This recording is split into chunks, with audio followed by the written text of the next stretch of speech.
I wonder if there's like some things that they screen for more heavily than others. And so maybe it's not necessarily a case of it slipping through the cracks. Maybe it's just a case of them going like, okay, great, we have one extra fan voted set. Like, Well, let me read this to you. Right. So okay, it says, this is from the website. It says the rules for the build. sure. Know what's already a Lego set. We don't accept product ideas based on existing Lego themes, such as Lego Star Wars, or product ideas too similar to ones that have already been approved as Lego idea sets or anything resembling any Lego set currently on shelves. Some broad overlap, for example, a build based on a Disney film that has never been a Lego Disney set will be considered on a case-by-case basis. Yeah. So, I mean, it's pretty explicit.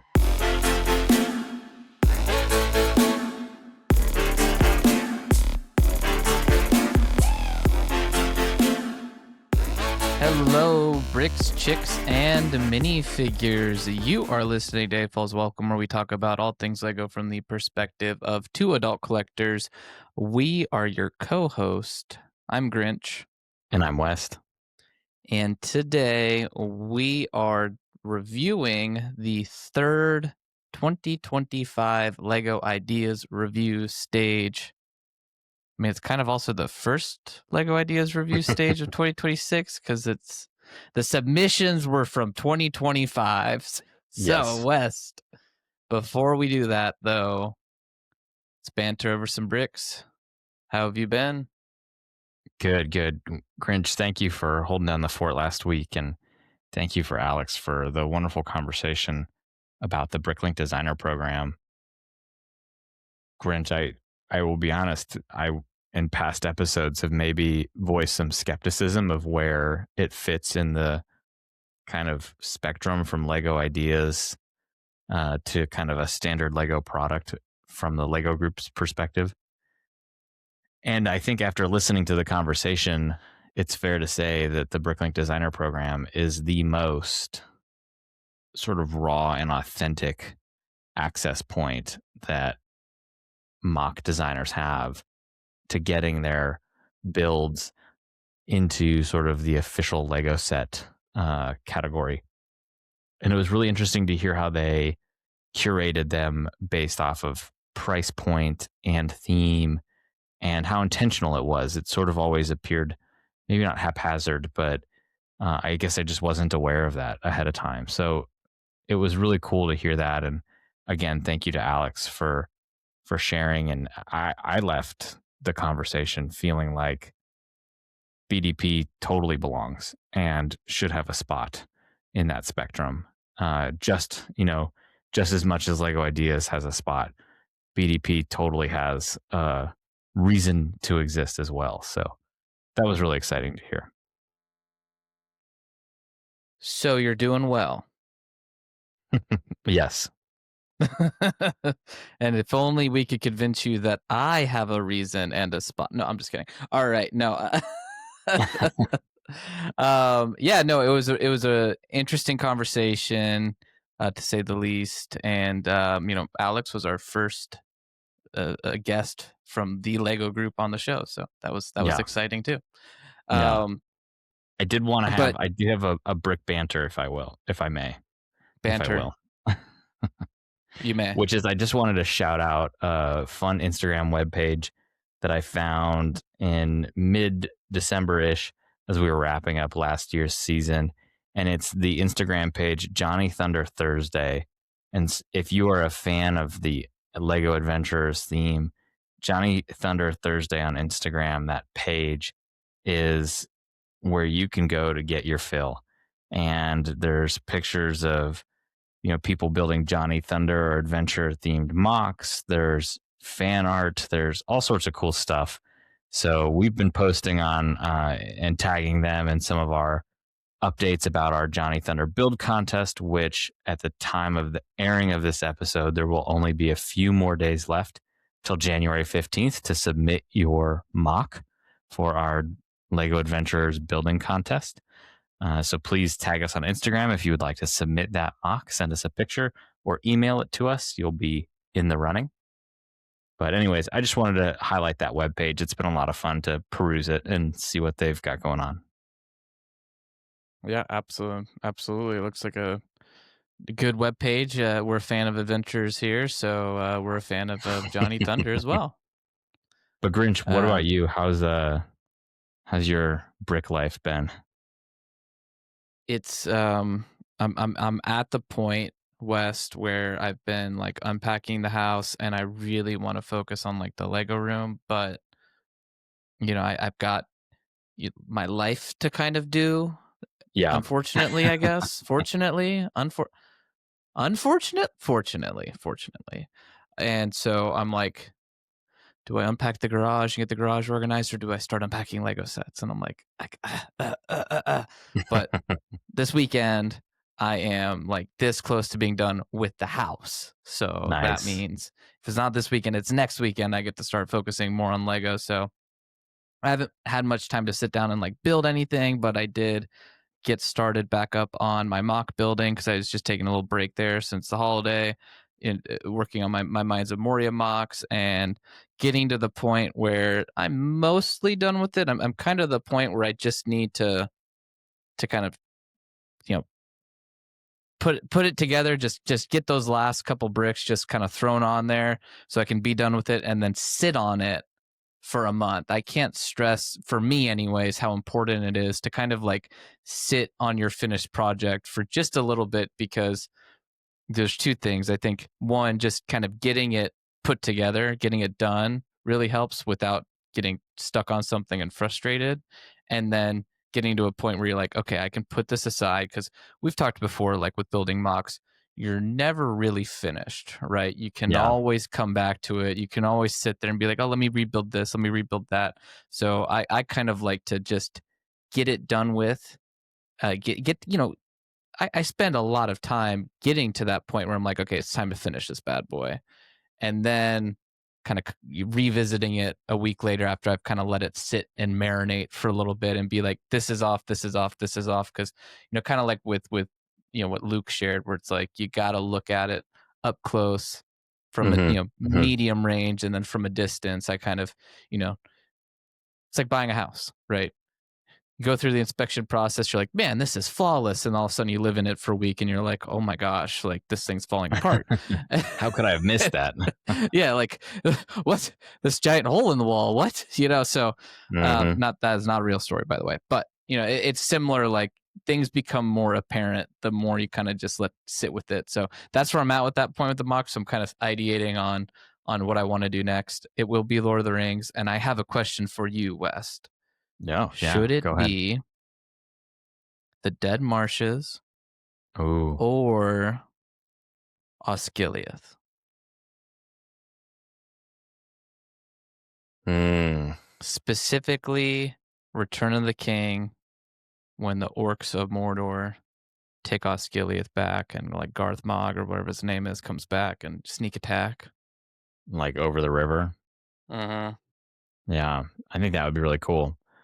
A challenging effect to do with the smoke and the haze. Oh And God, don't sign so, me up for that. Come on. well, I'm giving you an out here, which is maybe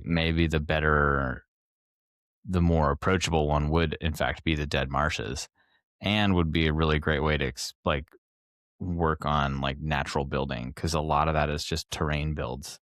So you could build, some of those pools, Uh-huh. and that would be an interesting way to kind of layer, those pieces. I'm thinking olive green would be a good one that kind of feels swampy, right? And kind of creating those different levels with the plates. That would be challenging.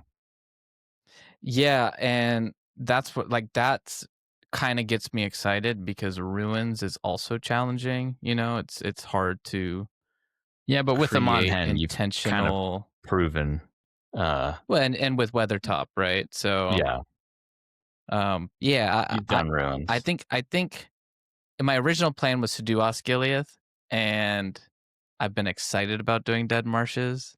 So it's like that's why. Like I think the fact I'm even asking the questions is telling me that it's going to be the Dead Marshes. Yeah. Also, we can't talk about spoilers, but Return of the King stuff, could be fun in the future to do anyways. So, or maybe, yeah, like maybe something like that is. Anyways, so news we can talk about, however, is exciting. So why don't we go to exciting Lego news? Exciting Lego news. Well, Grinch, this week for exciting Lego news, we didn't have a ton. We're on this weird cusp of all of the March reveals. It feels so weird because just in December we were like, the January reveals are right around the corner, and now it's, the March and April and May reveals are right around the corner. But some exciting Lego news that we can talk about, like you said, is that the Lego Ninjago Days is available at select Lego stores. 75 projects have qualified for Lego Ideas' third 2025 review stage. Spoiler, we will be talking about that in a little more detail. Bricklink Designer Program Series 7 final designs were revealed and revealed right before the the day that our last episode released. And the Lego Smart Play brick was revealed at the Consumer Electronics Show this year. Grinch, what stands out for you? The ideas. Let's talk it. No, I'm just kidding. Well, we're talking about that the entire episode. The Ninjago store, days, Ninjago Days, Lego Ninjago Days. It's interesting that it's only 4 stores, and the 4 stores are what you would expect, kind of. So it's Mall of America, which Mall of America, Fifth Avenue. Okay, Fifth Avenue, West Edmonton. Okay, I guess they're trying to get some of the Pacific Northwest people, but that's Canada, right? Like, and then Nebraska crossing. So I would have thought maybe Orlando or San Diego or LA or I don't know. So interesting that it's only 4 locations, but looks exciting if you're a Ninjago fan. It's Saturday, the 17th from 11 a.m. to 8 p.m. Sunday the 18th from 12 p.m. to 6 p.m. And then you get to like build a mural or something like that and meet everybody's favorite ninja. Apparently it's everybody's favorite ninja. I didn't know Kai was my favorite ninja, but apparently he's my favorite ninja. He's everybody's favorite ninja. Yeah. No, you bring up an interesting point about the store locations, though. Like you said, the Madison Avenue, or was it Fifth Ave or Madison? Fifth Ave. Fifth Ave. I mean, either one would make sense. Although I don't think there's a store on Madison Avenue, but just saying, a prominent New York City location, right? The Mall of America, the largest mall in the United States. Edmonton is, I just had to confirm it on a map because my Canadian geography of isn't great. Minneapolis? No, it's like north of like Idaho. Like, okay, so I was right. Pacific Northwest area, right? Like Vancouver-y? No, more east. Think like smack dab, just east of the Rockies almost. So it's out there in kind of I wouldn't say the middle of nowhere, but it's pretty far north. And again, I don't know. There's not many cities north of it. Yeah. So interesting location there. And then Nebraska Crossing is one of the newest Lego stores that just opened up a few years ago. So an interesting choice there too. I don't think it's the newest, but certainly, serves the Midwest well. So, but also like no London, no Sydney, no like Hong Kong or something like, you know what I mean? Like, but West, you can go to your old local Lego store in Nebraska there. I would love to if I currently still live there. So there you go. But well, what struck your smart little head of Lego? Well, Grinch, let's talk about the Lego Smart Brick a little bit here. I do want to note we just got kind of some introductory information about the Smart Brick and how it integrates at the CES announcement. We know that it's going to be integrated into multiple different Lego waves this year. including things like Star Wars. I'm expecting City. I think we have other themes that we will be able to talk about again, kind of once they are revealed. And so for the listeners and viewers, I would say this is more of an ongoing dialogue. So what I'm able to share today is really my first impressions about the smart brick. So my first kind of major impression is, holy crap. If you watch the Lego CES Consumer Electronics Show presentation, it actually looked really interesting. The smart bricks have like a little gyro in them. And so they can sense when they're turned upside down and they're right side up.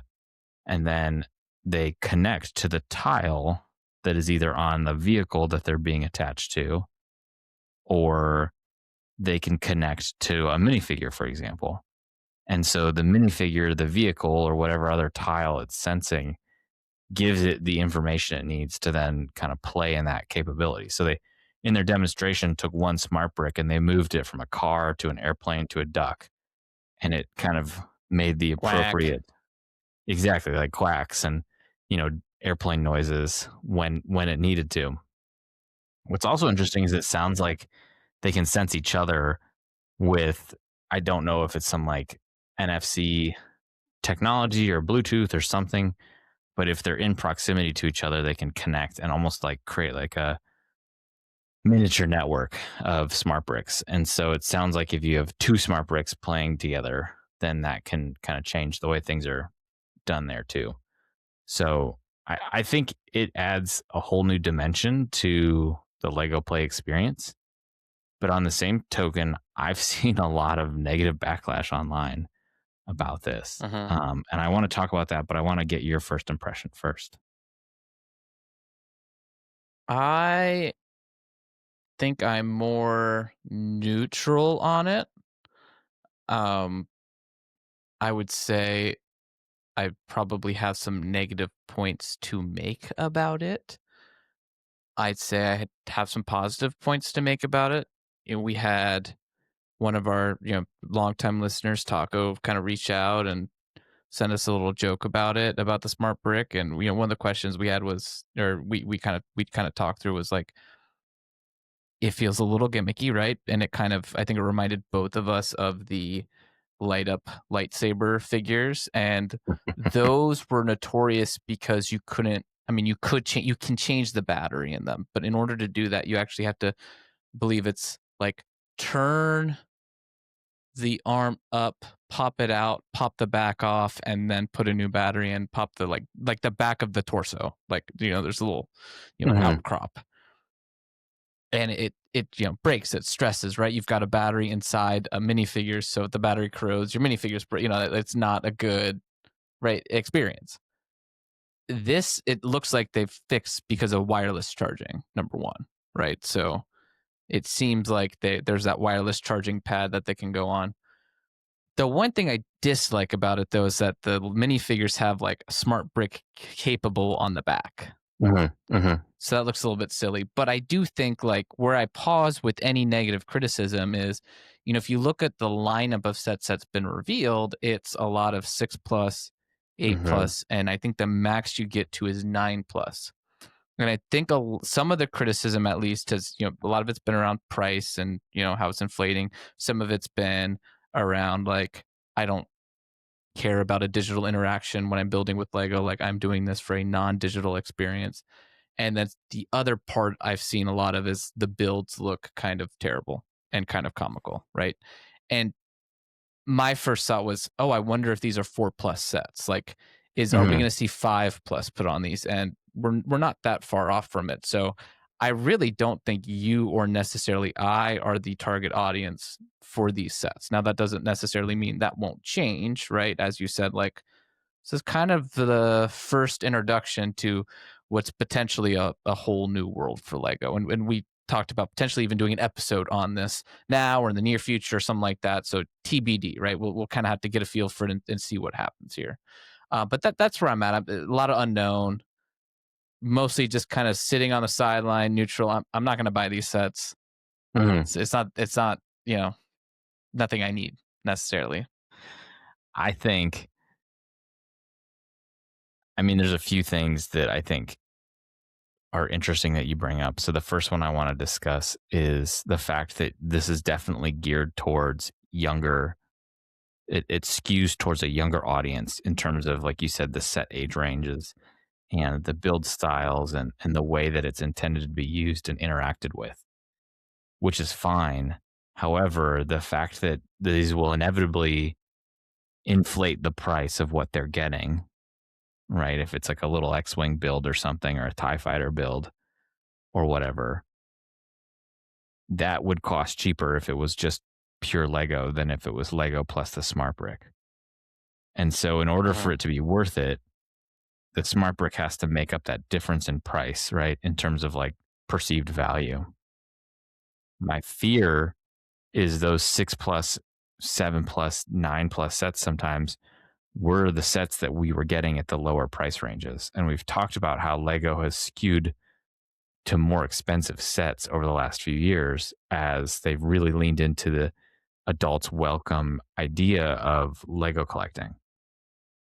And so will this inevitably ultimately like break out the bottom of the $100 sub $100 set range, because everything now sub $100 is going to have a smart brick, artificially making it more expensive than what we would have gotten if we just got 4+ or 7+ sets at those price points. And so will Lego still make a 7+ X-Wing if the only other X-Wing available is a Smart Play X-Wing or a UCS X-Wing, right? Like there's no in between now.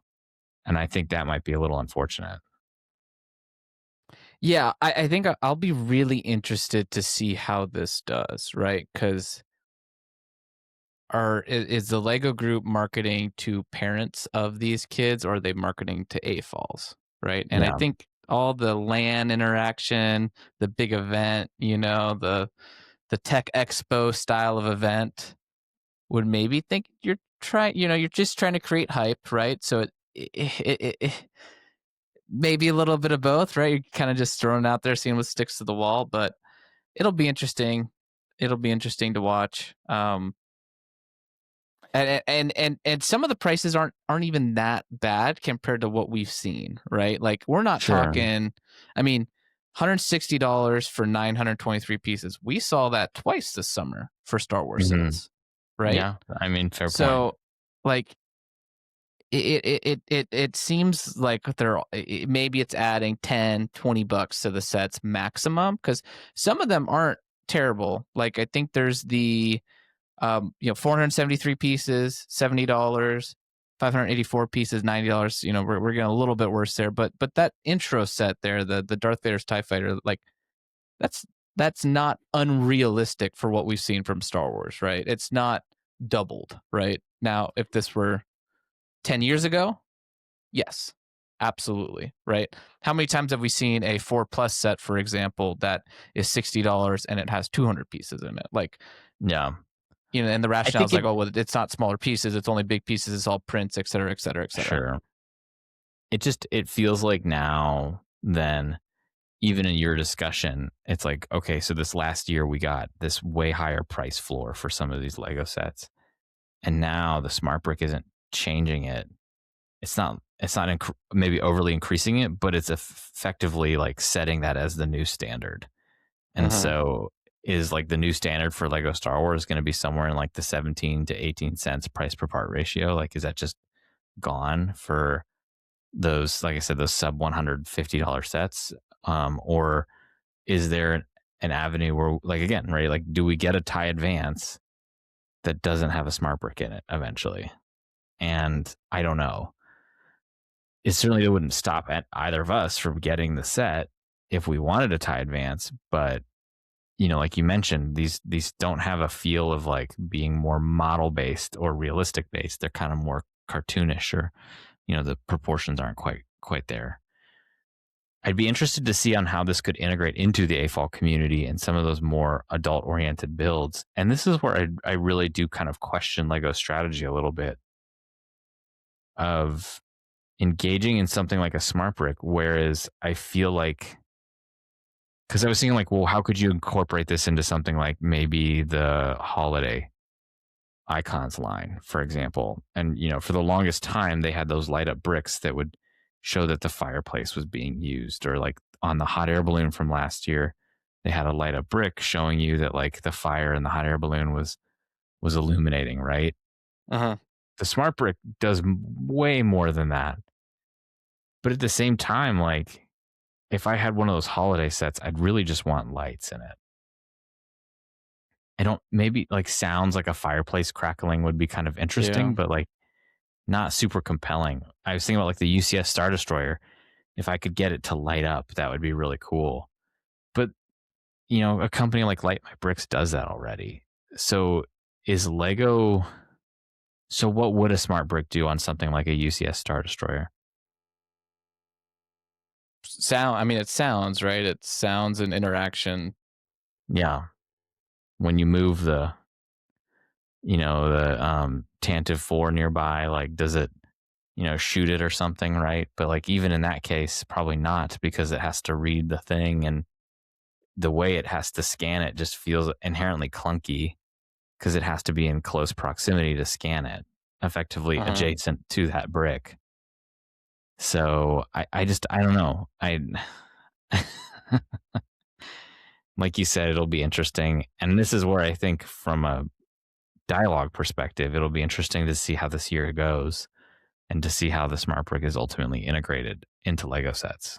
So, yeah, again, I think we're both kind of feeling a little neutral, like wait and see. Yeah. This could be Hidden Side 2.0. It could be, I feel like I'm so neutral on it because so many of these like, next gen tech Lego kind of never really goes anywhere in the first place. So in the pan. Yeah, I'm not going to get too upset about it. Number one. Number two, in 10 years, we could be talking about how we should have bought a smart brick because Lego discontinued it the next year. And now they're worth $500 a piece or something like that. You know what I mean? Like that seems to be the trend with these things, but who knows? And ultimately it's not going to change how I interact. But again, that's why I don't think you or I are necessarily the target audience, because we don't, it doesn't add value to you or I. Right, as like you're not going to go buy a set because it includes it. Like No. that's not going to change. Other than maybe out of like pure curiosity or something, but it's not going to be like me trying to collect all of the smart brick Star Wars sets or something like that. So yeah. Well, smart bricks, we will watch you with great curiosity. Yeah. Hopefully you're not dumb bricks. So, West, Bricklink Designer Program. Is this a series you get a set? Because I am looking at this Fortuna, and it's pretty sick. It is, and I really liked the I think you were gonna say sushi restaurant, right? Yeah. But dude, it is so expensive, and it is such a big set. And I did buy the new modular building this year already. And so I'm just not ready to drop another $250 on Lego at the moment. I might buy some smaller stuff. I did buy the Doc Brown Speed Champions, the Back to the Future one. That was fun. But I think these Bricklink Designer Program sets these are wonderful. This whole series is a wonderful series. But they're just expensive. And so given a choice, I'm not quite there yet. So I did buy one of the original ones. I bought the Spirit of Flight moving kind of display by JK Brickworks back in the day. So I've done my AFOL. I've paid my penance, if you will. But I haven't bought any of the modern BDPs. So what I'm going to do is I'm going to get Black Pearl built first and see if that scratches the itch, Yeah. And if it's either going to do one of two things. I'm either going to be like, I'm good, got it, love this is all I need, this is beautiful, or I'm going to go, give me more of this, please. And I'm going to get it. But I should probably do that sooner rather than later, because this is going to get pre-ordered and it will sell out. So then why don't we talk about Lego ideas? Let's do it. Alrighty. Today's topic: So for today's topic, we are talking. It's our first 2026 Lego Ideas conversation about the 2025 third review stage. The first of the third. Obviously 2025 just ended. We've got the third review stage. We've talked about how every 4 months, right? There's a new stage. So the first stage of 26 is currently going on. A couple of sets have already reached it. But in this case, it was not 140 plus sets. It was 75. So just about half, but still a very large wave. Yeah. And I think notably no changes yet, right? We're into 26, no changes to the submission review, right? The requirements. The requirements to get to the voting threshold, etc. So Wes, why don't you kind of start us off here? I think you kind of went through. We looked at a little bit of the data, where do you kind of want to start with this stage? Well, like you mentioned, Grinch, there's 75 sets in this stage. It's not the largest one we've seen, but like we just mentioned, it's certainly not the smallest stage. I can recall, idea review stages with 50 sets in them, right? So we're still at a significantly decent amount of Lego here. This was an interesting one. It felt almost like a back to basics in some ways. And then in other ways, there just was a lot going on that I think continues to speak to the overall trend of Lego Ideas, which is we're seeing it kind of becoming a dumping ground for these IP-based Lego suggestions that are effectively just one-off sets. And we'll get into all of that. So just some kind of quick metrics. We had, like I said, 75 total sets. There were 7 sets with vehicles. I did not count the cat bus set on that one. Any of the vacation sets, Christmas vacation sets with the RV, nor did I count the roller coaster or the train junkyard set. So if you want to include those in all of the vehicles, those numbers will go up pretty quickly. But 7 sets with vehicles, so not crazy. Vehicles and ideas have always sort of gone hand in hand to some extent, but at the same time too, it's not a main feature of Lego Ideas by any means. 47 sets by my count were based off of a license of some sort to include existing things like the Natural Park or the National Park series I included in that licensed set wave. And then I found some interesting doubles, and we're going to talk about doubles and then repeats. And so doubles are instances where sets are reoccurring in this wave. So 2 versions of either the exact same set or, the same theme just done in different ways. So for example, for this wave, I found 5 notable doubles. And as an example, we got the Bob's Burger house, and then we had the Bob's Burger kitchen, right? Both Bob's Burgers, but we got kind of 2 distinct versions of that. We had doubles with Christmas Vacation, Sailor Moon, Avatar, Scooby-Doo. For music, I had noted 3 music-based sets. There was the Demon Hunters, which was an interesting one. There was a Taylor Swift set. We always need our Taylor Swift set. Although this was if I'm understanding it correctly, it's a kind of a deep cut. Although I'm sure all the Swifties out there know what it is. And then we got a Backstreet Boys set. And then Grinch, you did some data on the repeats from like classic submissions. So you noted Bob's Burger, Jumanji. We got our, toted, our APA for this range. 2 APAs, in fact. We got a SpongeBob, a Grinch, Scooby-Doo, Christmas Vacation, Catan, Totoro. So lots of repeats. Noticeable absences from the repeats this wave. Mystery Shack was a noticeable absence.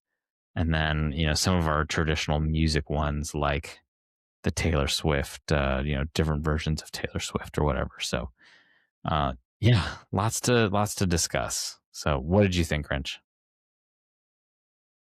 I had some question marks on a couple because from my understanding, because the rules say it now, like I'm not Lego, you're not Lego, we're not Lego ideas, right? Like the rules can change. I haven't seen the rules change, but again, from my understanding of the rules, they don't accept submission of current Lego themes, right? Or Mhm. topics Lego's currently covering. And so the one most obvious one is there's an Ninjago submission. So I was just curious, like, I was talking with you. I'm like, did it, last week when we were talking to Alex, he was like, yeah, sometimes things just slip through the cracks, like we're all human sort of thing. Totally makes sense, right?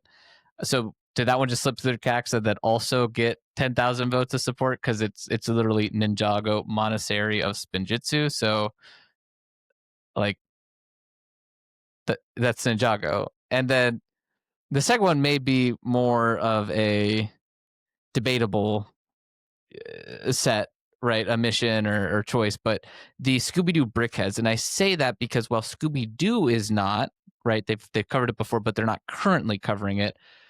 The theme itself is Brickheads, right? Just like a modular is kind of the sub theme, right? But if you go onto any Lego database, or even go to Lego, like if you look at the themes, Brickhead's the theme. So, for example, just like the Stranger Things house is icons, and then the sub theme is Stranger Things. Like this is Brickheads, and the sub theme is Scooby Doo. So, curious on like would that actually be allowed?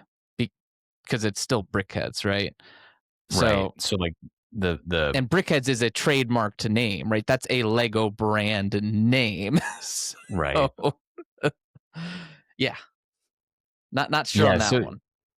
I I think you're asking really interesting questions here, and I also don't have answers because it would seem like those both of those issues sort of fall outside of, again, like what you said, like what Lego is willing to approve for ideas. We know that they're willing to go back and explore old stuff, right? So we kind of got Pirates of the Barracuda Bay was not distinctly a pirates set, but it leaned on existing Lego IP as its inspiration, and effectively, I mean, that's what it was. So Well, and that would be okay by by the rule of the law, right, because it because says Pirates is in the retired. current, Right, Pirates is not. They're not currently. There is no Pirates theme currently, right, right?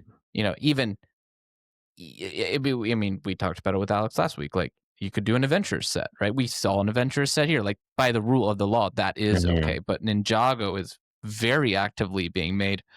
They come out with the new Brickheads every other day, practically. We're in Yeah. a renaissance of Brickheads, if you would. So, Yeah, I mean, uh, let me play devil's advocate for a second. I know Lego obviously has that rule engaged,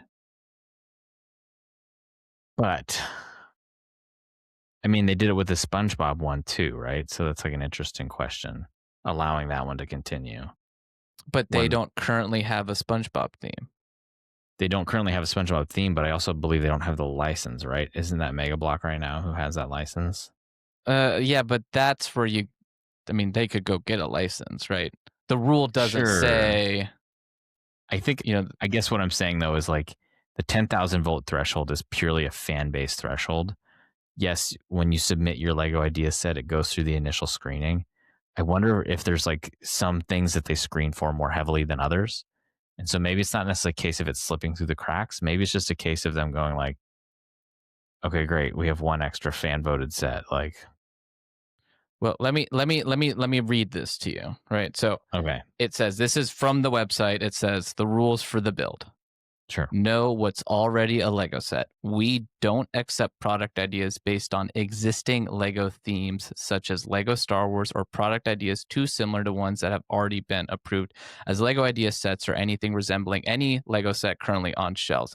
Some broad overlap, for example, a build based on a Disney film that has never been a Lego Disney set, will be considered on a case by case basis. Yeah. So, I mean, It's pretty explicit. So Ninjago, the monastery of Spinjitzu, yeah. which I believe is a real set name. Like, I mean, Brickheads, right? Like, and Brickheads is a theme, but maybe I could see I could that see the one. argument for Brickheads, right? Like I Yeah. could, Yeah. but it is a trademarked it's a trademark Lego brand at the same time. Like, so I can argue it for argument's sake, but I'm not going to make that argument.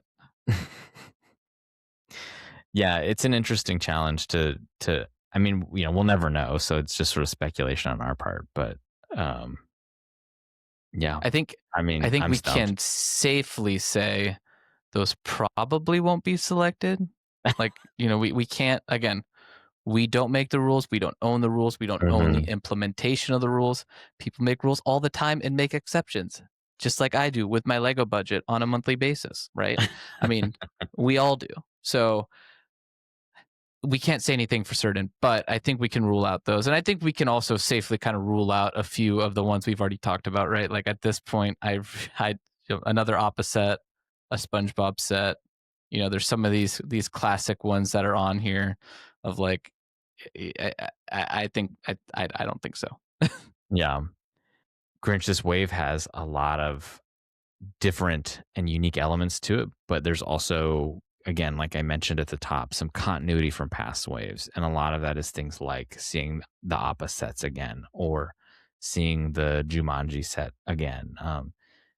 And so I'm not super surprised to see where we're at here for this third wave review. But at the same time, too, I like that it's a little different than what we got like in the last couple ones. I did want to point out one set in particular. It's the Cessna Caravan or the Cessna 185 and on the float plane set. And I wanted to point it out for a specific reason. Grinch, do you know that reason? Or can you guess it? Because plane go room. It is not because plane go vroom. Oh. It's because it's Technic. Oh, good call, my friend. I have not seen. It's not that it hasn't happened, but it feels really rare to get a Lego Ideas Technic set submitted, and I don't believe we've ever actually had a official Lego Ideas set be Technic. So I think that would be really interesting. I did not pick it for one of my three that I wanted to nominate, but I did want to just throw that out there. Kind Honorable of an odd mention. duck. Yeah. Yeah. I like it. Good find, West. Good find. Why the listeners come back? Please come back. Okay. I did, I think last time what we did, folks, who are maybe new to the podcast is, we've kind of done various things here, but, I think we've kind of settled on this, at least for now. We'll make sure we keep it interesting. But, Wes is going to come with the three that he thinks could be likely, with the last being the most likely. It's going to be his bet. If he gets it right, I'm going to buy him the set. I'm going to come with three that I think are most likely. If I get the last one will be the one I'm kind of, quote unquote betting on. Although I feel like we're pretty loose and lenient on this. Like if we get one of these three right, like dang, that's a 1 in 15 chance, right? So, right, I did math very wrong. That's a 1 in 25 chance. So hey, like I'll take those odds. 75 times 3 is so if you get 3 selections, 3 divided by 75, 25, 125. So that was math on air. Anyways, I did, just like you gave an honorable mention to the Technic, I wanted to call out a few that I was not going to select. And the first was I believe it's called the Bayou Shack. I'm trying to get to it really quickly. Bayou Magic. The Bayou Magic. And recently, working on my Amon Hens mock, I was building the eagles, right? There's those eagle statues, and I was brick building them. That was a real challenge. And there's a small bald eagle build here, and I just wanted to give credit to the builder, Mr. B, because I really like what they did there. It is like I don't believe in saying the word perfect, but like it is perfect. It is as close to perfect as you can be without being perfect, right? Like it's small. It's maybe takes up the space of a 2 by 3 by 1 brick. That's how small it is. It uses one of those newer circular tiles that's too long and has curved edges, an oval tile that kind of looks like a pill, right? But they use that classic tooth plate, and then they use um, the plate with a bar, the rounded 1 by 1 plate with the bar attachment, as I guess like the back neck feathers to just kind of give it a little bit texture coming off the head down to the main body, and then it's on a wedge, and it looks really good. Like it really does. So I really like that part, and I just like the theme overall. Right? They made a nice little kind of bayou cabin, off stud. It's built on an angle. Right? There's a lot of curves in here with the trees. That's also not easy to do. This is one I would love to be a set. Right? And if it were priced fairly well, I would definitely pick it up. Right? Uh, I just it it's original, and that's why I like it. And but it seems a little bit out there too at the same time, but that's kind of the direction idea has been going. But I'm not putting my money on it. I like it too. I almost picked this one myself. I think maybe the subject matter is a little tricky. I mean, a voodoo shack is Yeah. uh, maybe a little touchy, but I think it does have a lot of potential, and it's a really smooth build. And I could see that being maybe steered a little bit more, less away from like the voodoo and then more towards like the swamp, or something like that. And I think that could be something Lego seems to like to explore stuff like exotic locations with Lego ideas. We got the Riviera last year. We've gotten things like botanical gardens and stuff like that. So they're not going to shy away necessarily from geographic builds. So I think there's certainly a strong contention there. And one thing too is it uses the like little mushroom top piece, the printed piece that's the mushroom, which I believe only came out in Treebeard back in the day. Now, they're probably just using it because it's on Studio, right? But I mean that would be kind of cool if like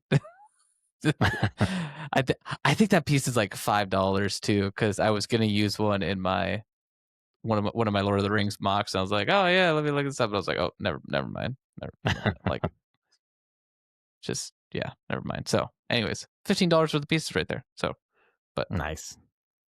another one that I wanted to give a shout out to that I really liked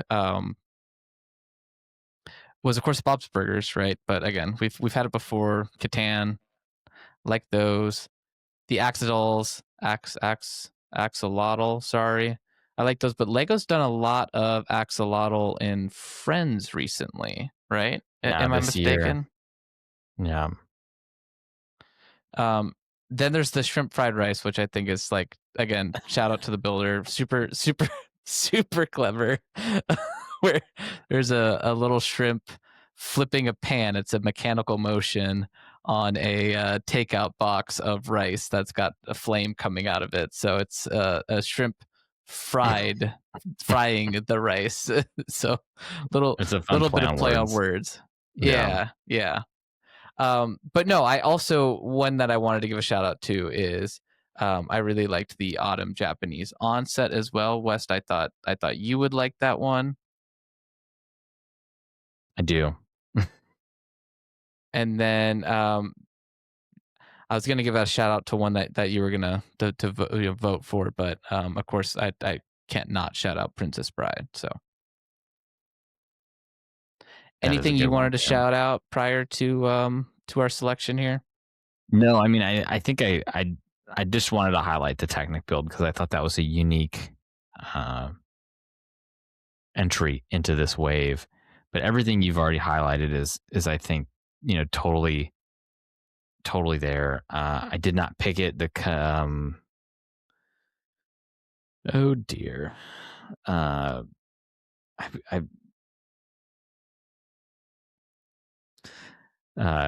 Paddington Bear was actually legitimately one that I really liked. But it's the Japanese dresses are ones that I thought could be The kimonos. the kimonos. Yep, I guess. No, but the kimonos I thought was both really pretty, and because it's not associated with anything and it's historical, like I think that's one of those things that Lego just loves to explore too. And so I would also not be surprised if something like that was picked, but it again was not necessarily one of the ones that I selected. So, but yeah, Grinch, let's talk about what we picked, because I think we got some fun ones. I got one more nice part usage. Ooh, okay. And it is the road trip, and they actually use the old car wash piece, which is, it's a little circular kind of, I believe it was brush? rubbery plastic-ish. Yeah, it was a brush that was like in this kind of blue, car wash blue, and they actually recolor it in olive, and they use it as a tree on like a desert style. I don't know what the exact tree is, but it's supposed to be kind of the leaves, the foliage of a desert style brush tree. That looked great. That looked really great. Yeah. I liked that. Liked that a lot. I mean, I like the vehicle build on that 8 wide camper van. That's great too. It's just fun, especially with the windscreen up above on the kind of flyover that it has. And it uses the six twigged, the 6 branch plant flower stem in olive. And I don't think it exists in that color today. I'm fairly certain. Without referencing Bricklink, I'm like 90% certain. So a lot of good recoloration here. I tip my hat to Ramu. But Wes, why don't you start us off here with your first selection, and I guess before we say that, again, this is just what we think are more likely or most likely to be a Lego set, not even necessarily the one that we want the most, right? This is where we think Lego will take this direction. It may be the ones that we want, right?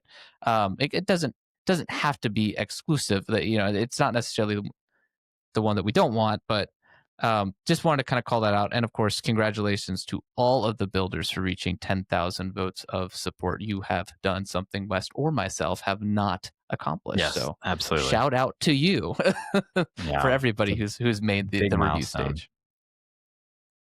Well, Grinch, my first set for this one is the Catan set. And I wanted to highlight Catan this go round, because Lego Ideas is, as we've seen, this repository for kind of one-off sets. Now, that's not an exclusive requirement, right? We saw like Friends kind of have a shootout from the original Friends set. I'm talking about the TV show Friends now, not the Lego themed Friends. Minecraft, right? It got a whole theme based off of the initial Lego Ideas Minecraft Back to set. the Future. Maybe Sonic too, right? Yeah, Back to the Future. Sonic. So we've seen a few Lego themes expand off of the initial offering on Lego Ideas. But again, it does seem by and large an opportunity to do these one-off projects that Lego's just like, look, let's just feed the hunger and move on.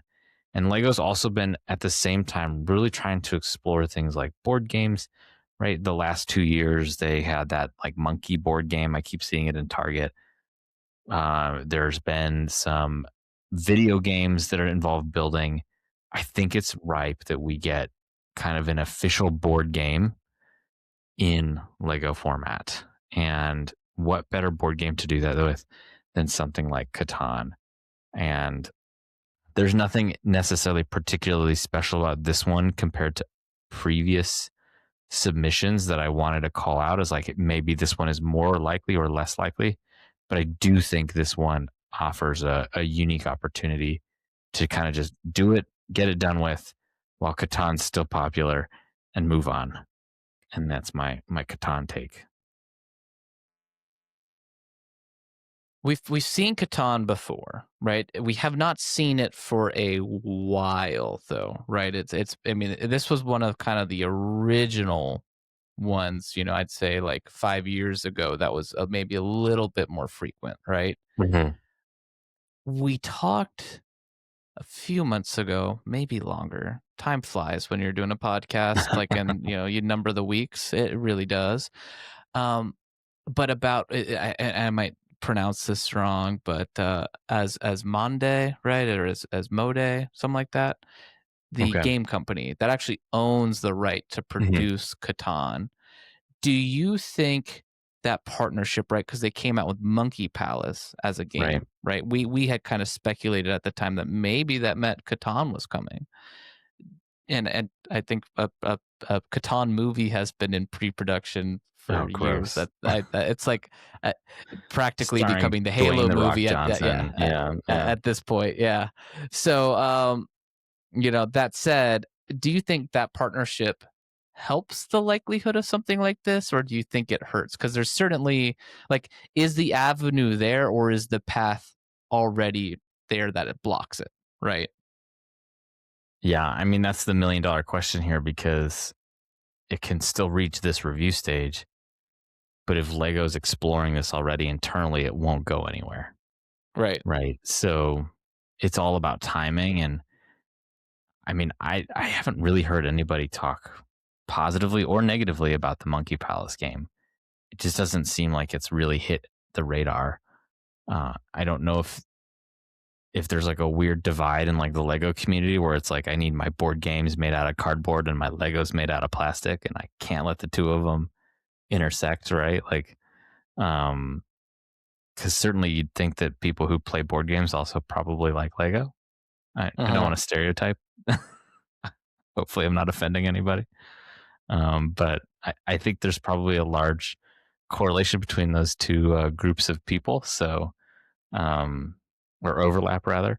And so I don't know though. To answer your question, I mean, it's just hard to tell. So I suppose we'll see. Is the best answer there. And you got my noodling, West. You do. We've seen Lego do like games before, right? Board games before, right? Like a buildable board game. We've seen various ways of doing it, right? We had the Lego Creator Racer game, I think from our childhood. That was more of it was a cardboard board that you'd set up with a Lego car figure to go around that board, set board, right? But it was still kind of cardboard based, right? Mostly. And therefore it's like $20. We've seen Lego do brick built boards, right? With the Lord of the Rings game, where it was like this kind of weird, abstract looking Helm's Deep, and you had to move around it, using the 2x2 jumper plates as a kind of piece to lay your character on. But again, that was still $40. Does something like Catan, right, become riskier and maybe a way that you or I don't think about it as Lego fans? Because if you're buying this, you already have Catan. So are you going to play Lego Catan where, it's already a little bit of a process? Like, shout out to Catan, great game, right? Like, we played it over Thanksgiving. But it takes 10 minutes to set up, right? Like, you're not necessarily gonna like throw this in a box and like, hey, let's set up Catan. Oh, let me build it real quick, because I was reading through this as you were chatting. I don't see a piece count on it anywhere. Yeah, I mean, it's probably large. 2,000 pieces sounded right to me. Maybe more, right? Because pieces add up fairly quickly, and this has got a lot of detail, right? I mean, I've made a base for my mocks. I've got a larger base now that I'm using, and just that was 600 pieces. So this is that plus stuff on top of it. I'm looking at like the wood tiles, like there's probably 20 cones on just one of them, and there's 4 of those, and there's a stud under it, right? So would Lego have a hard time competing, and maybe competing is not the right word, but even complementing a board game that's $40 with a potentially $200 to $300 Lego set? So, I mean, well, Grinch, you're convincing me that maybe this was not the right choice. But which isn't the intent, because no, you could argue too, like the typewriter. Like Mhm. the retro typewriter. That set was way more popular than I thought it was going to be. And you can go to a Goodwill store or an antique store or heck eBay, and you can find some old nasty typewriter that's rusted and ready to go for $40, right? And that set was what, $200, right? Like, so it's not meant to talk you out of it. It's just I'm encouraging dialogue. No, I mean, but I think that's a really great point. That, you know, why would you buy the Lego one if the regular one already costs $40? And, you know, I kind of made the point earlier on that, like, this is really the time to sort of, probably your last opportunity to get in on the ground floor of like the Catan craze, because I just don't know if like Gen Z and Gen Alpha are playing Catan like the millennials played Catan. I mean, 10 years ago, it's sad to say, but like, it was sort Okay, of a boomer. badge of honor to be like, yeah, I play Catan. Like, everybody was like, oh my gosh, like, dude, Wow, that's you're awesome. a Let's play. genius. Well, not necessarily that, but right, like, it was sort of your way to you're one virtue smart signal. brick, sir. It was your way to sort of virtue signal, like, I like board games. Like, do you like board games? And if you like board games, like, Yeah. you like Catan, right? Like, it's sort of the difference between somebody who plays like checkers and chess a little bit. So it's like, Yeah. are you casual with the whole board game thing? Or are you a board game fan? Right. And so I just don't know if it's there anymore, because we all have Catan and we have Seafarers and we have, you know, the expansion and so and you were making me think about this, because like they're still gonna have to do all of the cards for the resources in paper. Right. Those are all gonna be cardboard based. And I was looking at like the Lego dice, and like, again, if you're kind of a big gamer, you want dice that are dice, not like the Lego version of dice. So you're sort of maybe off-putting those who prefer a more authentic gaming experience. So maybe to make this one doable, it's got to be pared down significantly. Maybe the resource tiles are printed with the resource on it. The game board is still buildable, but not as intricate and detailed as displayed. Maybe that's the way you go about it. I still just don't know, though, and I'm talking myself out of this selection, how doable this is in the long run, though. So I will give this builder props, because there's been a few Catans. I mean, you can search Lego ideas, right? That's one cool thing. I think it automatically only filters to live submissions, but you can just go to filter and you can literally filter to everything that's ever been on Lego ideas, which is really cool. And I've scrolled through it a little bit. I haven't, you know, gone through with a fine-tooth comb here, but this one I like, because my challenge with these has always been like board readability, right? It's been a challenge to kind of like see the actual playing board when it gets a little bit cluttered when it gets 3D, right? Because inherently things are sitting behind something. You've got a little bit more of a conflicting, you know, less contrasted colors, you know, sitting on top of a flat surface, right? The builder's done this in a way where there's little kind of triangular nooks on it, so there's it's layered, so that the houses, the settlements, and the cities and the roads actually just sit on top of those, and I really like that. That's a good inclusion in my opinion. Yeah, I mean, the this would be very playable as a board game. That's not in doubt. But again, like, you and I are very big Catan fans. Would you get this? I mean, again, right? Like, now I feel like I'm talking myself out of it, but I don't know if I would, because not only is just Catan, I wouldn't say it's a pain to set up, but it takes time. And now if your trees, which are, you know, a bunch of cone pieces, dark green cone pieces, are broken from, you know, disassembling your board game and putting it away, now you've got to reassemble every tile that breaks. Like, that just feels like way too much effort for a game that already is a little bit of a little bit of an elaborate setup. So yeah, I don't know. Well, sorry I talked you out of it.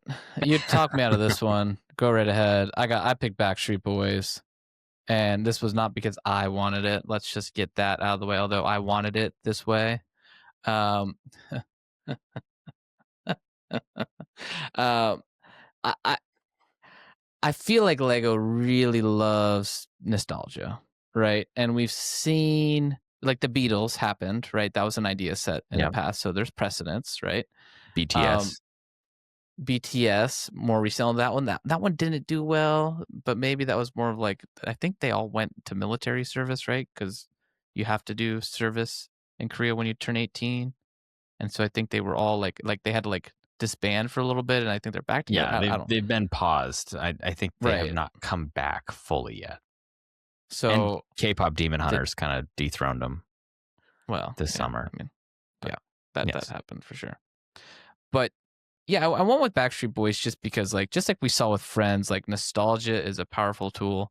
90s nostalgia is, I think, slowly every year is closer to being 80s nostalgia power, right? And 70s nostalgia power. I think 70s maybe toning down a little bit. 80s is really kind of hitting its mark, and I think 90s they're gonna start creeping back up here. So depending on who's approving these at Lego, right? I think if you found the right approver, Alex said, there's a little bit of luck sometimes when it comes to these things. So it it could. I just kind of had a vibe that this could be lucky, and part of the reason I liked it is because it was simple, right? It was fairly simple, a little bit of a backdrop. Backstreet Boys has fairly recently had a resurgence, so kind of like you were mentioning with Catan, like now is kind of the right time for this. I mean, I would argue that 4 years ago might have been the right time for it, but we've also just seen Lego parking lot Daft Punk, right? We talked about that towards the end Yeah. of last year. So again, So we another know they're kind of doing music stuff. 90s, early 2000s, DJ group, right? In this case, it's a boy band, of course. So definitely the notoriety, definitely the nostalgia, simple build. It's a display piece. It's targeted at adults, because of its nostalgia, and one that's kind of back in people's minds already. So Well, Grinch, I can't talk you out of this one. I like this selection a lot for all the reasons that you have already discussed. One of our mutual friends just came back from Las Vegas where he and his wife saw Backstreet Boys live at the Sphere for their residency. My wife and I saw them prior to us while we were dating many years ago. And I have to say, it was a really fun concert. It's funny to see the energy in the audience, and in this case, a bunch of late 20s, early 30s millennial girls just like acting like complete teenagers again and preteens over the Backstreet Boys. That alone is worth the price of admission. West was also doing that for the record. Just throwing that out there. Just saying it. Anyways, He may have been swooned. It was it was a lot of fun. So I think this would be a cool build, and I mean it's got a great jet airplane build in the back of it. So if Lego could pull that off, I'm not opposed. So sold. Well, Grinch, my next one is very on brand for the AFOLs Welcome channel. I picked the Adventures Return to Egypt set. And not only do I think this is a wonderful build, it has a really cool and updated version of the Johnny Thunder theme, specifically set in Egypt, as the title sort of insinuates. It really kind of hits on all of the notes that if you were to describe Johnny Thunder to somebody, which maybe just is knockoff Indiana Jones,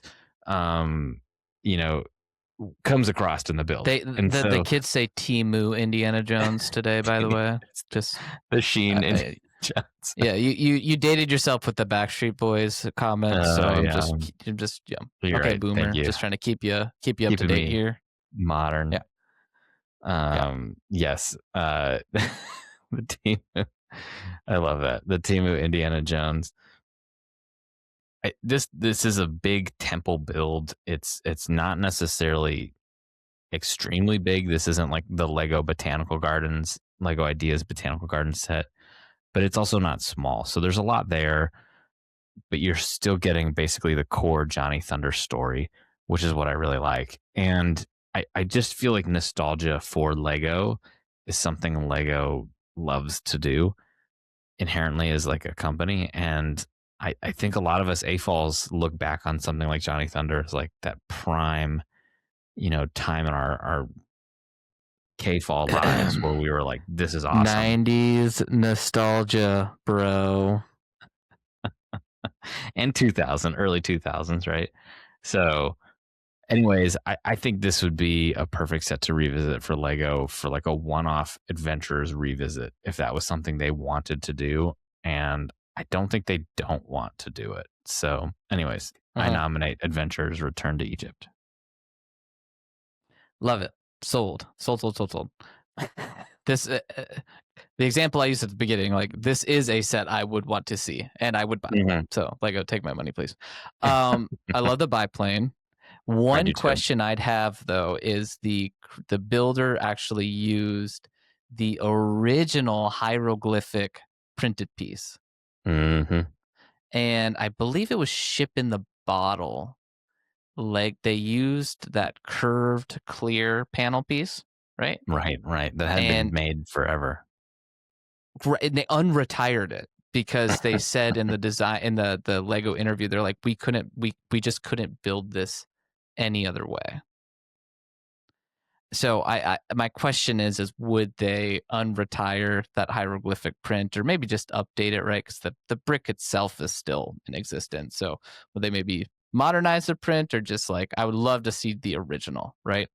And Yeah. I think it also is a great opportunity to, Lego loves their little Easter eggs, right? So, having so many hieroglyphics in a set like this would I think would be an opportune time to do that, right? Little Easter eggs there for the fan designer, the Lego designer, et cetera, et cetera.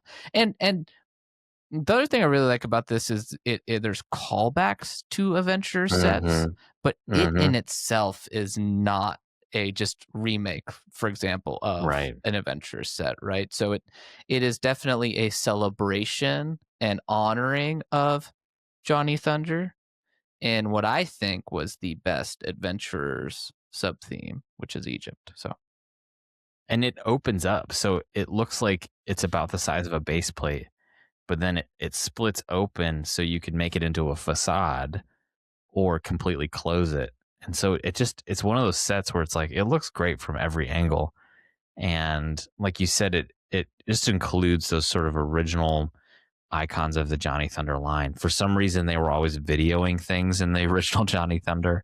And that's like a key element in this one too, is they've got the camera piece back and they've got some really great elements, but things are updated in ways like they have that pedal piece that they used for the columns on the inside of the building that just like they can do now because they have these modern pieces. And if I'm looking at it correctly, the columns are actually built so that the studs are meeting somewhere in the center. They're using two tile pieces stacked on top of each other for like an interesting stud reversal technique. So much like I suppose anything that Johnny Thunder finds out in the wild, like there's a lot more than meets the eye with this set when you kind of dig into it, pun intended. Absolutely. So for my next pick, this is a hot take. And I feel like it's an interesting, we're at an impasse here because, a while back, Lego said, hey, we've expanded and we've re-looked at some IPs and we're going to allow certain IPs. And they named this one by name, right? They called it out by name. They said specifically, for example, National Lampoon's Christmas Vacation. And we saw a plethora of builds, like literally like the next day, like people had been sitting on these, like somebody had my experience where they built this and they're like, crap, I can't actually submit it. They did the IP checker during the submission process and bam, right? Could we have our first double selection Oh. And I feel like there's appetite from Lego to do this again because they named it by name, right? Like on that article. Like they're like, "Yep, you can do Christmas, vacation now." So like somebody's already thinking about it over there, right? So we got 2 submissions.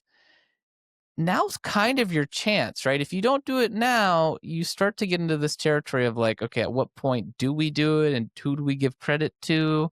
So I think it'd be really interesting to kind of take a little bit from one and a little bit from the other, right? And Lego's going to do their own thing anyways, right? Where necessary, that they never really just take these and, yep, copy and paste it. Here you go. Here's the set, just like you designed it originally, right? They send it through a process. So either way, both of these are going to be turned into something that they potentially are, do not resemble from the fan designer, right? Like that's kind of a gimme, right? In some form or fashion, right? Right. So I think now would be a time to say, you know what? You both win. Here you go. We're gonna do this. We're gonna do this Christmas vacation set, and you're almost at a time, right? Because we should get these results when early summer-ish, midsummer, right? Because Yeah. we still haven't got the second wave selected yet. That's coming, I think, next. So, if we kind of follow the waves, this would be that mid-year point where we may figure out what gets selected here. So September. It says September. So, anyways, we have an opportunity now. Like, so you're gonna announce in the middle of the year. You've got a full year and a half cycle, right? You're gonna build your prototypes so that you can pop this thing out before Christmas, right? 2 years from now, you absolutely could. So Yeah. I think it's just a good time, a good wave, and kind of an interesting time to be like, let's play around with this. Let's see how people kind of react to this idea. This is not like a theme that I necessarily gravitate towards, like a build per se. But the things that I do like about it, I mean, in terms of houses, right? The Home Alone house, I think, was a wonderful design and build, and a stately old, American house. This is kind of a typical American house from like the 70s and 80s. It gives me kind of Wheeler House vibes from Stranger Things a little bit. So I think that would be kind of really fun to get in Lego, something kind of built in that style. Um, but you're right. I mean, this does bring up an interesting chance of like, why even call it out by name if it wasn't something that you were thinking about, other than maybe what we don't see or didn't see was that their inbox just got flooded with questions as to why that one was being excluded, and so they just called it out by name because it was like, internally one that they were always getting questioned about. So maybe that's what that is. But it would be interesting to see a double pick, and do they share, even in the last few review stages we've got versions of this, because I think we've had one, right, or two. I think we had 2 from wave 2 were in that, because it was wave 2 that they said, yes, you can put this one in. Yeah. And I believe 2 of them got in. So if that is correct, this would be our 3rd and then 4th version of this house so far. So it does introduce some interesting questions for Lego ideas. Like if they don't pick it now, when do they do it? Right. And how do they share the credit for it? Right. So do they share credit for the wave, or do they share credit for the year? Like, how does that play out? So, because even the one that's in review right now from Madam Enthusiastic J has already been in review and not selected. So it's not only here, like it is literally the same fan submission. So, but maybe Lego just avoids that and they just don't pick it because of that problem. So, like, oops. Yeah. Oh, you guys like it too much. yeah, that's too popular. We don't want to make that much money. We'd have something to bank for a rainy day here. Yeah, exactly. All right, West, we are at that time. Why don't you go through your selection? Yeah. So my final selection for our 2025 third wave review stage is The Life of Koi by Generic Bricks. And I picked this one specifically because, as I've mentioned in the past, Lego Ideas has an affinity for natural builds. They have affinity for kind of one-off things. They're really kind of leaning into the art sets recently over the last few years. And this Life of Koi set is just beautiful. It's a rectangular, I mean, it looks like a canvas almost, with a really well done koi pond, some lilies and stuff built on the side, and then it features two kois kind of swimming in the center of the pond in sort of a circular motion, and it looks calming, it looks detailed. There's some really nice sculpting in it. It's a little botanicals adjacent, a little art adjacent, but it's kind of something in between. And I think this one is something that's kind of right up Lego Ideas' alley. So that is sort of my last and the pick that I'm kind of thinking is the most likely of all the ones that I selected to be the final set. So I like this one because I think they could price it well. It's the submission says it's 2,000 pieces on the dot, I guess. And I feel like, they could price it fairly competitively. I'd love, love, love to see it like just over $100, like 120. I don't think that's reasonable in this day and age. like But I think, 180. they could do 170, right? Like Yeah. I could see like a 169.99 price range because there's no minifigs, right? They'll Hmm. typically give a Hmm. little bit better deal in that case. And there's going to be quite a few smaller detailed pieces, right? Like the little 1x1 round tiles, the 2x2 round tiles, right? A lot of repeated colors and pieces on here too. So I think that's cool, and I would love to get more sand blue added to the palette when it comes to plate. So, um, yeah, I think it's a great selection. Well, my pick and Lego's pick. No, I'm just kidding. My pick, the one I was putting all my marbles in, is the National Parks set.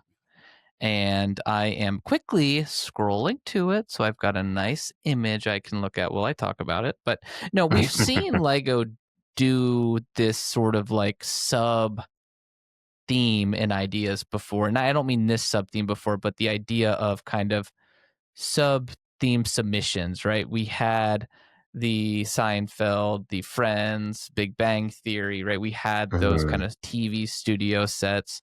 We've had a few other, vehicle type sets. We've had the kind of antique type sets, right? So they've certainly done this sort of thing before.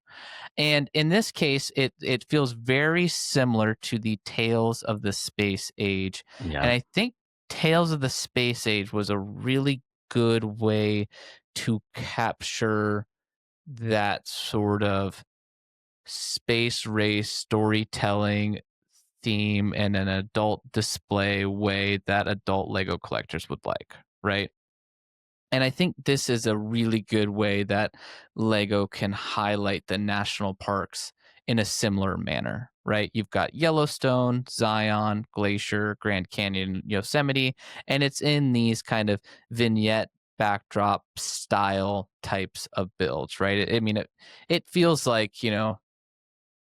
design and inspired by Tales of the Space Age in some regards. So I I think the national parks are something that make America special, right? People come from all over the world to see them, right?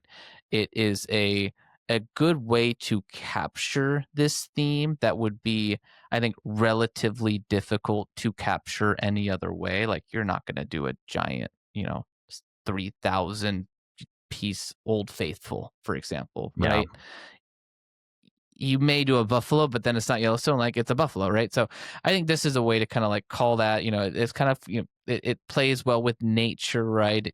Getting people outdoors, etc., like you know, bringing that to the forefront. So I like it. I think it's creative. I think it's unique. I would love to see kind of Lego take take a stab at this and just kind of enhance it in some key areas. I think I'd be most curious to see like do they change this lineup at all? Like Tales of the Space Age was kind of relatively unchanged, but do they go with Yellowstone, Zion, Glacier, Grand Canyon, and Yosemite, or do they find another park to go with, right? Do they do 5? Do they do 4? Do they add a 6, right? Do they kind of, try to get to a certain a piece point? And I'd like it because I think it could be a very reasonable set at like $50-$40, right? It doesn't have to be anything crazy. We've seen Lego ideas get iconified a little bit where we get these really large Lego sets coming from it. So kind of going back to a little bit of a smaller balance of set ratio would be kind of nice. These ones are great because if you look at the piece counts, each one is coming in around 200 pieces. So all in told, you're looking at about 1,000 pieces across the entire theme of 5 postcards. Maybe that's $90, $85. I think that's very reasonable for what you're getting there. I think it's an interesting I think you'd question. see this a little bit more like the minerals, though, where it's kind of like 700, 800 pieces, but $50 because right. A lot of these are small. There's a lot of 1x1 round studs, right? There's a lot of the half quarter tiles, right? There's a lot of plates. So I would hope it wouldn't be $80, $90 because then all of a sudden I'm like, is it worth it? Yeah. Now you've talked me I think out of it. this would be an interesting question for the listeners. If anyone has any other national parks that they think should be included in the list, and then which one should be omitted from the list. One that stands out to me would be like Volcanoes National Park in Hawaii. That'd be really kind of, we have mountainous national parks already with Yellowstone, Yosemite, Zion, and Glacier, right? And 2 of those I mean, 3 of those are sort of all in the Rockies, chain of the Rockies. It'd be interesting to see something sort of completely different, or like the Everglades or something, right? Something that is sort of more biodiverse than a lot of these mountainous terrains that are featured here. But that would be my only sort of quip. I think it's a wonderful selection, and I always love a Lego idea set that's sub $100. I think that would be great. We need more of them. Yeah, maybe 50 is a little too low. I think Tales of Space Age was 60, right? So that's $60, $70 range. Sub 70, I think, would be chef's kiss. And I don't think that's unreasonable. 50 may be unreasonable to ask, but 70, I think, is doable. I agree. All right. Well, West, if you get it right, I will send you a copy. I'll sign it too. Hold on to that bad boy. And if I get it right, you'll send me a copy. So, listeners, let us know what set you think is most likely from the 75 in the third review stage. I got that backwards. Got that word back. Of 2025. So, and that wraps up 2025. Looking forward to 2026 and the stages there. Honestly, I feel like I have more fun talking about the Lego sets than the potential of these sets than I do like when they actually get announced sometimes. So. I agree. Wes, do you have any parting thoughts before we head over to our brick mail? No, Grinch, you mentioned it already that this is a big accomplishment for the builders. So congratulations to everyone who's reached this milestone. And we just, wish the best for everybody and the opportunity to see their creation turned into a Lego set. So. Brick mail. West, why don't you take us away with our first brick mail? All right, so Grinch, our first brick mail today is from Daniel H., who writes, "Hi guys, was listening to your episode on the Bricklink Designer program when Grinch read out some brick mail from Jimmy, who dabbles in stop motion. I am also currently getting into the stop frame animation hobby and have played with the idea of starting a journey podcast of my own, but particularly on doing animation with Lego. I'm not too experienced on the animation side of things yet, and I wanted to start logging my learning process. As a collector, I'm certainly leaning more towards collecting original IP. One, because there's more of a historical value, in their in-house themes than mainstream market seems to appreciate. And 2, as a hobbyist animator, it makes sense to use the more generic themes for telling and animating a story of my own with no ties to copyright under fan fiction. As a revived AFOL with little time on my hands, I will be looking forward to hearing an interview you have with Jimmy, if that works out. There seems to be a shared nostalgia commonality that AFOLs around our age group, particularly 90 and 2000s kids, seem to draw towards. I feel like stop motion and brick films could be going through a mini revival. Brick film is a niche hobby, so it's really good to find more people generating info on the subject. I wish there was a way to connect with other people that dabble with or have interest in the stop motion side and relate to the nostalgia piece that comes with more classic Lego themes. Perhaps that is part of the reason why I thought trying such a podcast focused on animation might be helpful for me and interesting to others, but we will see. Anyways, I love your show and I've really found a home in it. As I found my messy trailblaze getting back into Lego, I've told everyone about your podcast. I'm always excited to listen to new episodes. Thank you for what you guys do. It gets me through my day job. Dan H, aka Scarecrow Man. Well, thank you, Dan, for writing in. We appreciate it. We're happy to help you get through the day, and we are happy that you're picking AFOLs Welcome to do that.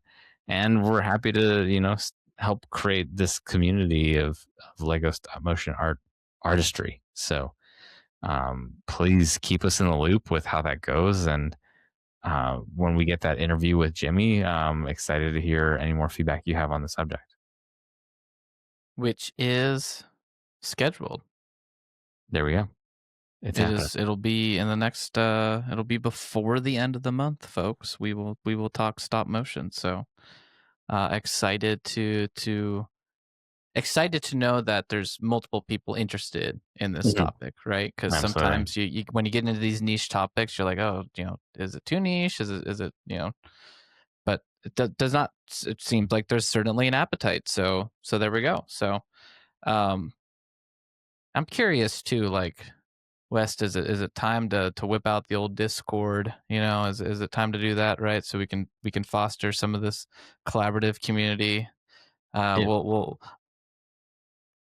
Well, it might be, and maybe that's a question because we've already had some people ask about it. So maybe that's a question for our viewers and listeners to write in, comment, let us know if we should get the Discord server fired up again and open for the AFOLs Welcome community to collaborate, not necessarily with us, but with each other, because that's, I think, where the real power in this comes from.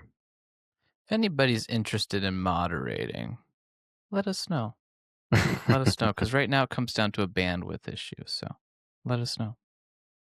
For our next bit of Brickmail, we've got Brendan M. Hi, guys. Love the show. With the growing popularity of Lego, it seems these release days are getting crazier and crazier. I saw so many videos online of huge lineups at stores. Jan 1 is a huge wave, but the only real reason you needed to fight the lines was the Stranger Things gift with purchase. Otherwise, things may sell out, but should be restocked in a few weeks. Do you guys think this lineup on release day is overhyped as I do? Why can't we be a bit patient?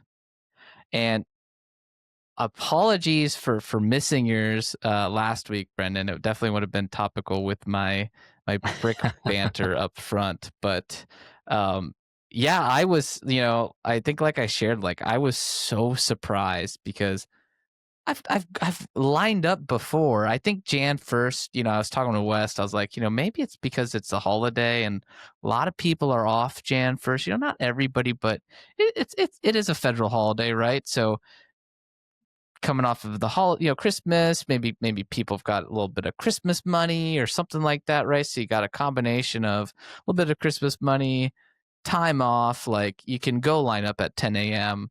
In front of the store, right, and wait and make an experience out of it. But I was surprised because again, like the feedback on the modular has been okay, right? It's not the same feedback we got on something like the Tudor Corner, for example, right? And even the feedback on the Stranger Things set has been okay, right? It certainly is not the same feedback we had on, or love people have for like the upside down house, for example, right? So even the set itself that came with the gift with purchase was like not necessarily something to be super excited about, right? But Stranger Things was, the finale came out on the 31st, right? So like it was super fresh in people's minds. And the gift with purchase I think it did its job. Mine just arrived today as a date of recording. My set and gift with purchase. I did secure it online. I did I think what you did, and I got in line, and I said, I went to the store and got in line. I don't know if you did exactly what I did, but I I got 200 people deep, and I said nope, and I left, and I just took my chance online. So, so I don't want to say it's we'll say it. I'll say it. It is overhyped. Well, I think Brendan highlighted in his comment the reason why it's overhyped is those day one gift with purchases, and Lego has been doing a really great job of picking and choosing those in such a way to drive demand. That was the only way, right? You got Joyce and Hopper. And I mean, I know we had Hopper and Joyce, I guess, in the Upside Down House, but the modern Joyce and Hopper from season 5 came in the Squawk radio room. So that was the only way you could get them. And usually Lego kind of honors not trying to make their gift with purchases super exclusive, but I don't know. Well, they could just not do it, right? But like, if they're gonna do it, I don't know any other way to have really done it for this one that would have still been pretty meaningful. So it's an interesting conundrum here, right? But yeah, certainly I'm sure we saw a lot of demand around Jan 1, but not necessarily just for Stranger Things. I think the City Wave was really strong this year. So I think there was a lot of excitement over non-Stranger Things related stuff too. Yeah, the one thing I didn't do, but I wish I did, and I don't know. I kind of like cringe when I think about it, but like I kind of wish I like went through the line a little bit. I was like, hey, what are you here for? What are you here for? What are you here for? Just to like Sample. Just as 5 people, right? Just get a little sample, right? But I guess I'm not, I'm not social enough for that life. I guess I don't know. I don't know. Yeah. So we're not like doing a Instagram video or a YouTube video like that, are we? So, I mean, we certainly could one day, but. Wes, did you want to take our last brick mail? Absolutely. Before you sign us up for something? Yeah, there you go. This is from Megatweet78, who reached out to us on Instagram. And she said, "Morning, guys. Just enjoy your most recent episode. Thanks for feeding my AFOL monkey. I feel like you'd appreciate my most recent Lego depravity escapade. I knew I'd be getting the UCS Enterprise, the latest Star Trek set, the nanosecond it drops. But when I heard about the Type 15 shuttle pod gift with purchase, it solidified the visceral need to obtain it. I set my alarm for midnight, but stupidly hit snooze once, and by the time I logged on at 12:14 a.m., it was sold out. So instead of admitting defeat, I went to the UK site, and huzzah, they still had the Enterprise and the shuttle pod. I had them mailed to my mother-in-law's house in England. She's currently here for the holidays, so I thought I'd arrange for them to be held at the local post office until she returned. Nope. I got a notification that they'd been delivered and left with Jimmy a few doors down, complete with a pic of my babies on the sidewalk and some random dude's bare feet. My mother-in-law doesn't know a Jimmy, so naturally I panicked. I begged my brother-in-law to go door to door to find Jimmy and retrieve my preciouses. Thankfully, he found Jimmy after only an hour of searching and now has both sets tucked away until my mother-in-law gets home to mail them. None of my friends or family seem to quite understand the importance of the shuttle pod. I guess I just want to thank you for being people who do understand. Robin. Feet pick, free feet pick. I mean, that's worth more than a shuttle pod. Multiple gift with purchases there.